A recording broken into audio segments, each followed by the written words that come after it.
నమస్తే అండి. ఈరోజు మీకు ఒక టేస్టీ చట్నీ చూపిస్తానండి. ఈ చట్నీ చపాతీలోకి దోశలోకి చాలా బాగుంటుందండి. చూడండి, దీనికి కావాల్సింది కొద్దిగా టెంకాయ, సేమ్ ఈక్వల్ క్వాంటిటీ శనగపప్పు, తినే శనగపప్పు అంటాం కదండి, చట్నీ పప్పు. ఇది మిక్సీ జార్లో వేసుకుంటాను. చూడండి, నెక్స్ట్ తెల్లగడ్డలు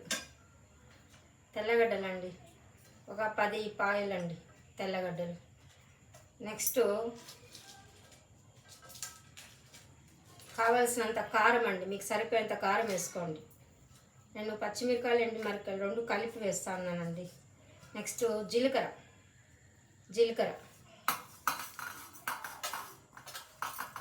కొద్దిగా ఒక 1/4 స్పూన్ కొద్దిగా వేసుకోండి, మీకు సరిపోయేంత వేసుకోండి. ఎక్కువ వేసుకోవద్దండి, కొద్దిగా వేసుకోండి, ఎందుకంటే డైజెషన్కి మంచిదండి జీలకర్ర. సరిపోయేంత ఉప్పు,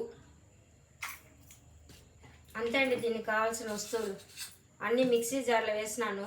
ఫస్ట్ నీళ్ళు లేకుండా గ్రైండ్ చేసుకోండి. ఇదిగోండి, మంచి చట్నీ రెడీ అయింది. చూడండి, ఇలా చేసుకోండి. మంచి చట్నీ రెడీ అయిపోయింది. ఇప్పుడు దీనికి తాలింపు పెట్టుకునేస్తామండి.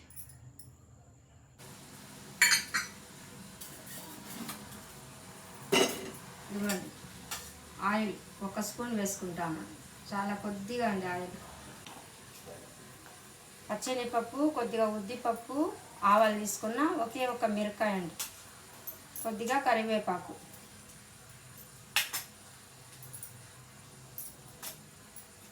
ఇప్పుడు ఆయిల్ కాగినాక ఇవన్నీ దీంట్లో కరివేపాకు వేసేస్తాను.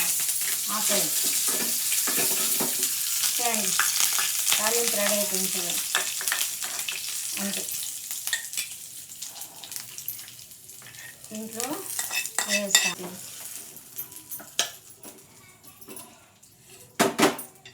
ఇంట్లో తాలింపు వేసేసాను. మంచి చట్నీ రెడీ అయిపోయింది. టేస్టీ చట్నీ రెడీ అయిపోయింది. సో ఈ విధంగా చేసుకోండి. చట్నీ చాలా ఈజీ, చపాతీకి దోశలోకి బాగుంటుంది చట్నీ. ఉంటానండి.